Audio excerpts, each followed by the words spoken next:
garantías de desarrollo. Uno de los problemas fundamentales para un político sectorial o incluso si hablamos de evaluación ambiental pensando en el sector público o de un responsable de una gran empresa con grandes proyectos, una de sus grandes necesidades es tener garantías sobre los procesos, garantías de que tiene un marco más o menos estable para su desarrollo.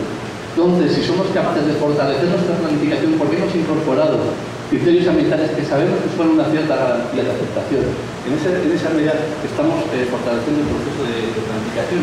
Y eso nos lleva a otra conclusión que es importante, derivada de las experiencias exitosas que se han analizado, y es que las evaluaciones ambientales estratégicas son positivas en la medida que generan una percepción de beneficio, no solo para lo ambiental y no solo para la sociedad, sino, en primer lugar, para el promotor de la planificación. Es decir, cuando conseguimos que el promotor deje de ver el ejercicio de evaluación ambiental estratégica como un enlace, como una losa, como una traba administrativa, y se consigue verlo con un potencial beneficio. Además, a veces, luego las experiencias tan exitosas, se demuestra que hay un considerable ahorro de tiempo y dinero, y tiene sobre todo que ver con lo que comentaba esta mañana Jean-Paul. Estamos adelantándonos en esa fase deliberativa, estamos condicionando o mejorando o ayudando a cambiar decisiones antes que sean demasiado graves. Y no es solo el que tome una decisión, es que no es lo mismo una decisión definida a un nivel muy estratégico, que es, exagerando, es un párrafo, que esperar a intentar introducir cambios cuando esa decisión se ha materializado en unos programas, en unos presupuestos y en unas actuaciones. En ese momento realmente es complicado. Pero, lo digo, creo que hablaba esta mañana del caso de Transantiago en Chile, puede ser muy costoso, y allí lo fue después de años trabajando en modelos de planificación para transporte urbano, simplemente porque se les hizo evidente la debilidad ambiental de su plan y tuvieron que rehacerlo. Pero se puede ahorrar tiempo y dinero, y además se gana mucha flexibilidad, sobre todo si se incorpora el proceso de participación de una manera conveniente. Los ciudadanos perciben que ese plan es un plan mucho más solvente, cuenta con muchos apoyos y por lo tanto mejora y da más garantías después para su aplicación. Otro área de interés, no yo voy a ser resultado porque si no lo selecciono corto un rato,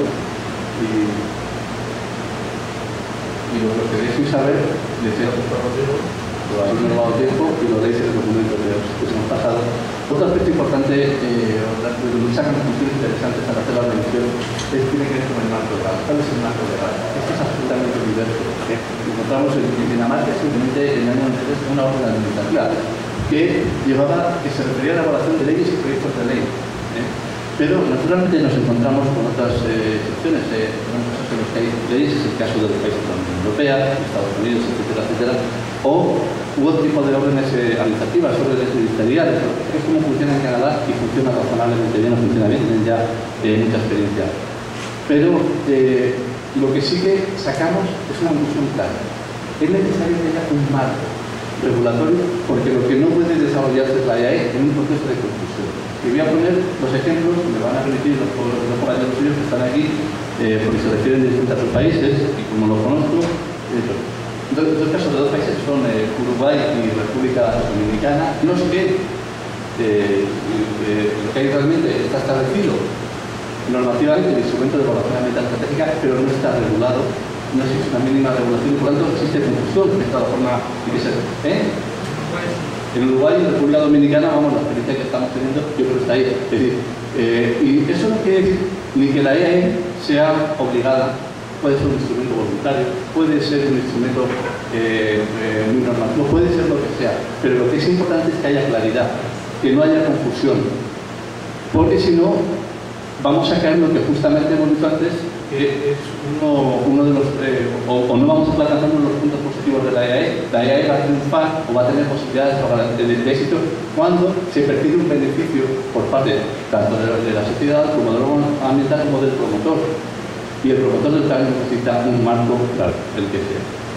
Y las experiencias que hemos visto nos hablan de todo tipo. Yo les decía incluso a nivel de recomendaciones, de directrices, es decir, las entidades financieras internacionales están ahora desplazándose, ya no tienen tanto interés en financiar directamente proyectos como en financiar marcos de desarrollo. Están impulsando en los países en los que negocian esos marcos de desarrollo justamente la incorporación de instrumentos de evaluación ambiental. La evaluación que vamos a ver dentro de 2 días del sector energético de República Dominicana justamente se ha hecho en gran medida, una parte porque hay un marco legal que la ampara, pero porque ha habido un impulso, una recomendación por parte del órgano de la institución que estaba financiando un programa importante para el país. Por lo tanto, no es necesario ni siquiera que haya un marco normativo que haga obligatoria pues esas recomendaciones, pero sí que haya un marco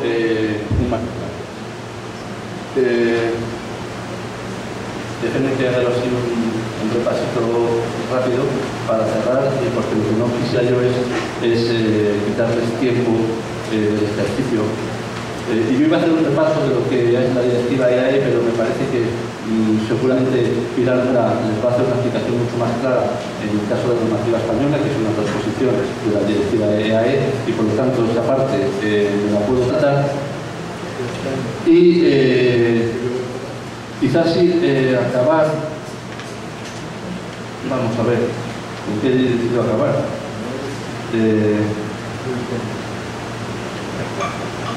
Simplemente por cerrar, bueno, por cerrar entre las conclusiones importantes que se observan cuando uno repasa claramente la experiencia internacional son varias. Uno, hay diferentes formatos de AE, ya que se debe no son casuales, tienen un fundamento bien establecido, porque estamos hablando de una AE más formal, menos formal. Eso no lo va a definir el procedimiento administrativo. Es una AE más o menos basada en metodologías de evaluación de impacto. ¿Cuál es el alcance de la AE? ¿Es estrictamente ambiental o está incorporando criterios de sostenibilidad? En el caso de la directiva europea, es una directiva claramente de evaluación de impacto, pero en algunos puntos habla de integración de los aspectos de sostenibilidad, aunque no dice, no lo tiene bien clavado. Pero entonces es importante, aquí se aprecian claramente que hay formatos diferentes de evaluación en función de todos estos criterios. ¿Y a qué se aplica? Veremos, hay AES que se aplican exclusivamente a planes y programas, hay AES que se aplican además a políticas o a otros instrumentos legales, a textos legales. Y naturalmente todo esto va a marcar diferencias claras en la forma en que se van a producir estas evaluaciones. Pero sí que hay, y lo ponemos aquí porque además tiene mucho que ver con la secuencia de trabajo que vamos a seguir en los próximos días, hay tres formas diferentes de aplicar la evaluación, aparte de los otros aspectos que hemos hablado, y podemos agruparlas en 3 tipos fundamentales. Una es, y venimos insistiendo, tipo de evaluación de impacto, ambiental. Son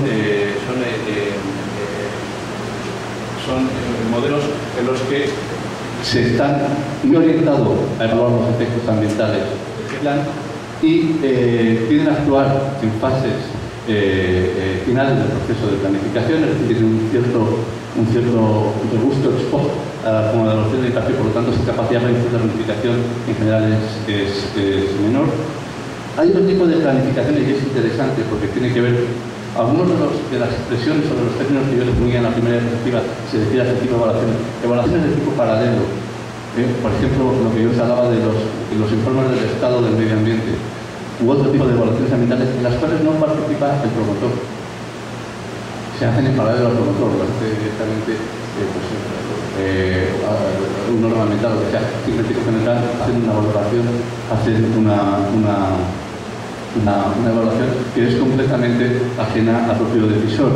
Y finalmente, que es realmente el tipo de evaluación que pensamos que tiene mayores garantías de éxito, pero también mayores complicaciones desde el punto de vista de procedimientos metodológicas, y una evaluación plenamente integrada que supone que realmente el peso lo tiene el promotor. Y es el caso, por ejemplo, de la normativa de la Unión Europea, y lo vamos a ver con la mayor parte de las funciones las asume el promotor.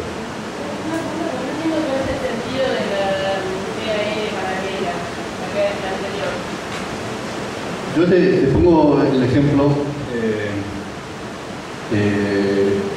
Pongo el ejemplo que es claro, a mi modo de ver, me parece positivo, de los documentos que yo decía que son una para EAE, no son necesariamente relación ambiental de estratégica.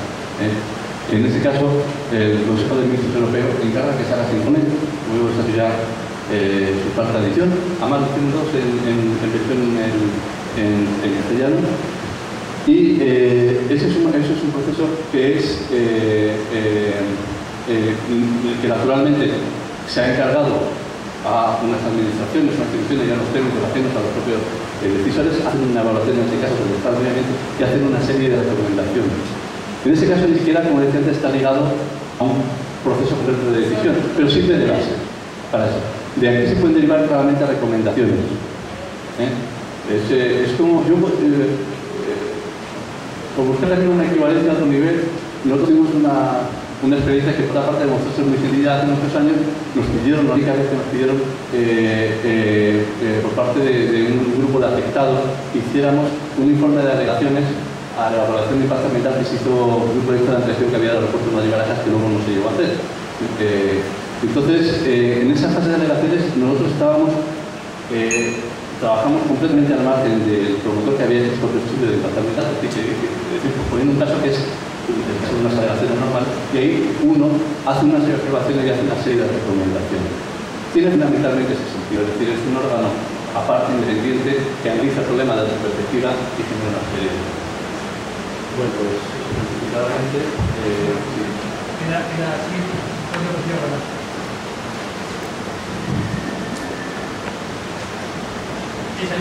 Aprender la dimensional.